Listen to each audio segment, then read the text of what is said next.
नरेंद्र मोदी ने जो खुलासा किया वो वाकई हैरान करने वाला है सर, कि आप 15% सिर्फ मुस्लिम तबके को दे देना चाहते थे बजट में और बाकी पूरे 85% में देश के दूसरे लोगों को।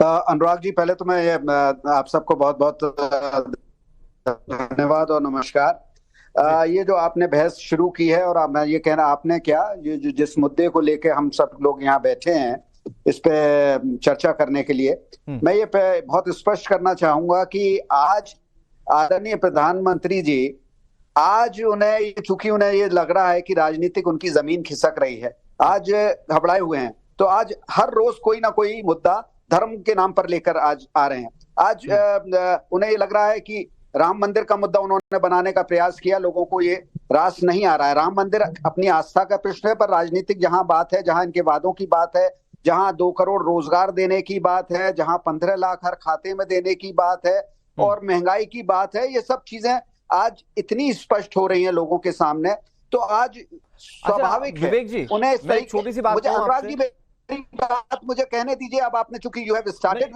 नहीं विवेक जी, आप अपनी बात कहिए, मैं तो आप ही को सुनने के लिए बैठा हुआ। लेकिन आप जो बात कह रहे हैं, मेरा उस पे काउंटर क्वेश्चन ये है, मेरा उस पे काउंटर क्वेश्चन ये है सर, कि पीएम नरेंद्र मोदी ने इसे खुलासे के तौर पर सामने रखा, तो जो इस तरह की सोच रख रहा था कि 15% हम सिर्फ एक तबके को दे देंगे और वो भी इसलिए क्योंकि वो उस पर्टिकुलर धर्म से है, तो क्या उस पर सवाल ना पूछे जाएं और पीएम नरेंद्र मोदी ने खुलासा कर दिया, इस पर सवाल पूछे जाएं? बिल्कुल अनुराग जी, अगर ये बात वास्तविक हो तो बिल्कुल होना चाहिए।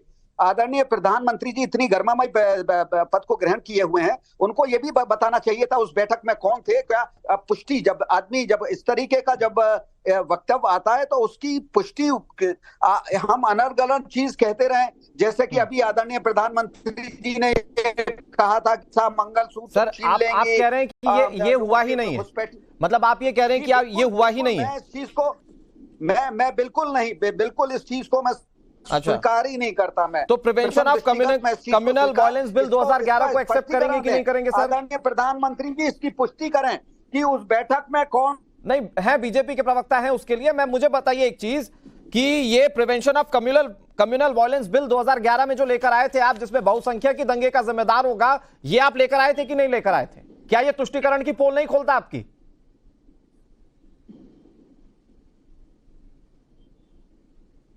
विवेक बंसल जी, आवाज पहुंच रही है आप तक?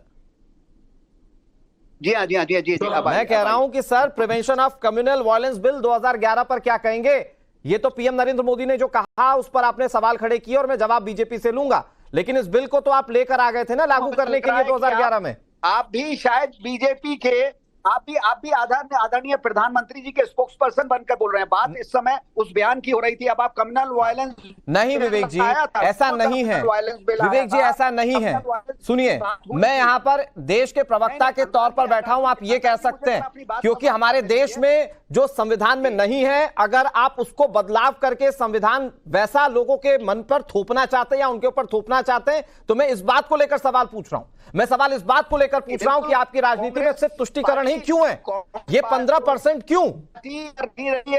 और कांग्रेस पार्टी ने 55 साल इस देश में शासन किया है और वो इस बात का सबूत है। जो जनता देख रही है आपको, वो ये समझ रही होगी कि बतौर कांग्रेस के प्रवक्ता आप एक सवाल का जवाब नहीं दे पा रहे हैं। सर्वधर्म समभाव की बात की है। 2011 के बिल पर बोल लीजिए ना। 2011 के बिल पर जब मैं सवाल पूछ रहा हूं तो आप मुझे पीएम नरेंद्र मोदी का स्पोक्स पर्सन बता रहे हैं। अटूट है संविधान में, हमारी अकीदत है, संविधान हमारा मार्गदर्शक है। नहीं विवेक जी, प्लीज, आप इस बार का चुनाव लड़ रहे हैं संविधान के नाम पर और आप ऐसी बातें करते थे जो संविधान विरोधी हैं।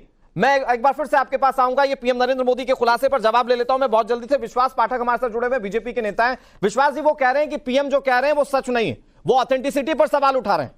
विश्वास जी। अनुराग जी, आपने बहुत अच्छी ये बहस छेड़ी है और आपकी जो पढ़ाई की है उसका रिसर्च भी एकदम सही है।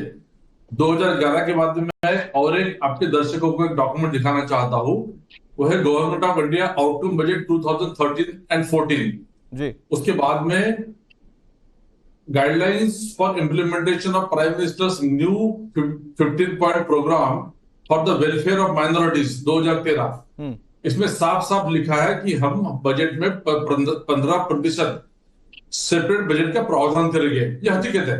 अभी मोदी जी ने ये क्यों कहा? बंसल जी को जरा मोदी स्क्रीन जी पे इस लाइएगा। देश को बार बार सचेत करना चाहते हैं, क्योंकि 2016 में जब लखनऊ पैक्ट हुआ था, मुसलमानों उसके बाद में हमने सीरीज ऑफ इवेंट्स अगर देखते हैं, वो अल्पसंख्यकों के लिए है, जिसमें सिख समाज भी आता है, जैन समाज भी आता है, बुद्ध समाज भी आता है। मुझे बोलने दीजिए ना, अभी मुझे बोलने दीजिए। तकलीफ 2016 से लखनऊ पैक्ट के बाद में जो बातें हुई है देश में, उसके लिए हमारे प्रधानमंत्री का ये कर्तव्य है कि हमें उनको आगाह करना जरूरी है, सचेत करना जरूरी है। मुझे बताइए कि 1947 के बाद में जब निजामों का राज्य था, उसको एक्वायर करने के लिए सरदार पटेल ने जो एक्शन ली, वो क्या मुस्लिम के खिलाफ थे? वो देश के हित में था। सरदार पटेल कोई भारतीय जनता पार्टी के नहीं थे। देश हित में जब जब बातें होती है तो देश को सचेत करना ये देश के मुखिया का काम होता है। प्रधानमंत्री नरेंद्र मोदी जी ने वही बात देश के आगे रखी है। अगर कांग्रेस वाले वापस सत्ता में आते हैं तो वो 15% बजट मुस्लिमों के नाम पे करना चाहते हैं, और इस संविधान में ऐसा लिखा नहीं है कहीं पे कि मुस्लिमों का तुष्टिकरण और जो राजनीति करते हैं उसके खिलाफ सवाल का जवाब दे दिया, जिसपे विवेक बंसल को इस बात पर आपत्ति थी कि प्रधानमंत्री ने झूठ बोला। विवेक जी, बहुत संक्षेप में अपनी बात को कह दीजिए। हालांकि आप जो माइनॉरिटी वाली बात कह रहे हैं कि वो माइनॉरिटी, देखिए माइनॉरिटी में भी सबसे बड़ा हिस्सा मुस्लिमों का ही है। ये देखिए अल्पसंख्यक उसमें मुस्लिम का भी है, तो क्या जैन समाज क्या नगण्य है? 2% जैन समाज भी है देश, सिख समाज भी है, बुद्ध समाज भी है। ये समाज भी क्या अल्पसंख्यक में नहीं आते, या भारत के नागरिक नहीं है, या सिर्फ और सिर्फ मुस्लिमों के लिए कहा गया है? अल्पसंख्यक क्या, अल्पसंख्यक का जब उल्लेख किया जाता है तो उसमें ये सब समाज भी उसमें अंतर्गत होते हैं। तो ये कहना, और उसमें ये बेसिक जो एक गाइडलाइन थी, वो उसका मतलब ये नहीं था कि हमने आवंटित कर दिया। बेसिक गाइडलाइन थी कि चूंकि एक रिपोर्ट आई थी जिसमें ये महसूस किया गया था शैक्षिक सामाजिक स्तर पर ये वर्ग जो है ये सर्वहारा है या ये विपिन है या वंचित वर्ग है, तो गाइडलाइन थी, उसमें ये नहीं था कि आवंटित कर दिया गया है। ठीक है, लेकिन सर फिर बात वही है ना कि सोच क्या थी आपकी? ये पर्टिकुलर, वो भी करते थे। ठीक है विश्वास जी, मैं आ रहा हूं आपके पास। क्या ये पर्टिकुलर किसी और धर्म के बारे में आप सोच सकते हैं क्या ऐसा, या अगर सोचा है तो फिर आपने क्या लागू किया है क्या देश में? मैं बहुत जल्दी से नीति जी के पास चले जाता हूं। नीति जी, अब हमारे देश में चुनाव लड़ने के लिए हो सकता है कि कोई भी राजनीतिक हथकंडे राजनीतिक पार्टियां अपनाएं, लेकिन किसी के हक के साथ या किसी के मौलिक अधिकार के साथ कोई छेड़छाड़ या खिलवाड़ नहीं हो सकती, और उसका सबसे इंपॉर्टेंट पार्टी की संविधान को माना जाए। लेकिन यहां संविधान को बचाने वाली पार्टियां संविधान में किस तरह से छेड़खानी की उन्होंने या करने की कोशिश की जब वो खुद सत्ता में थी। 15% एक पर्टिकुलर धर्म को देने की बात कही गई। अनुराग जी, सबसे पहले तो ये चीज को समझने की आवश्यकता है कि किस प्रकार से तुष्टीकरण की पराकाष्ठा विपक्ष जो है उसको पार करते जा रहा है। एक एक बयान, चुनाव तो अब आए हैं, चुनाव तो 5 महीने पहले भी जब 5 राज्यों में थे, आप इनके बयान, सीरीज ऑफ बयान देखेंगे। सनातन के उन्मूलन की बात जब इनका विपक्षी का घटक दल करता है तो ये मौन रहते हैं। जब विपक्ष का घटक दल रामचरितमानस की प्रतियां जलाने की बात करता है, ये मौन रहते हैं। और मैं आपसे पूछती हूँ, यहाँ पे मेरे मुस्लिम स्कॉलर भी बैठे हुए हैं, बाबरी मस्जिद कब ढाई गई थी? उस समय किसका शासन था?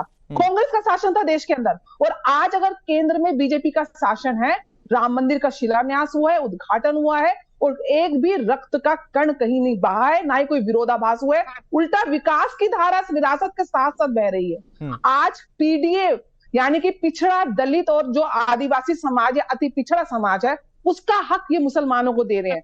इनके लिए माइनॉरिटी का मतलब है सिर्फ मुसलमान। अगर केंद्र ने योजनाएं चलाई, केंद्र ने उज्ज्वला योजना चलाई, केंद्र ने आवास दिए, केंद्र ने जल से नल दिए, केंद्र ने मुद्रा योजना दी, या आपको आयुष्मान कार्ड दिया, क्या किसी का जाति या धर्म दिया? और ये वही संविधान की हत्या की बात करते हैं जिस संविधान में स्पष्ट अक्षरों में लिखा गया है कि धर्म के आधार पे कोई भी रिजर्वेशन नहीं होगी। और वहीं विपक्ष दल के लालू यादव जी जो कन्विक्टेड है भ्रष्टाचार में, जो कन्विक्टेड है, जो बेल पर है, वो कहते हैं कि मुसलमानों को रिजर्वेशन दी जाए। आप आदि दलित पिछड़े समाज के लोगों का जो हक है वो आप मुसलमानों को देते हैं। और आज आप ही के सैम पित्रोदा, यद्यपि उन्होंने आज इस्तीफा दे दिया है, लेकिन अब विचारधारा देखिए, गुरु है वो राहुल गांधी जी के और उनके पूर्वजों के।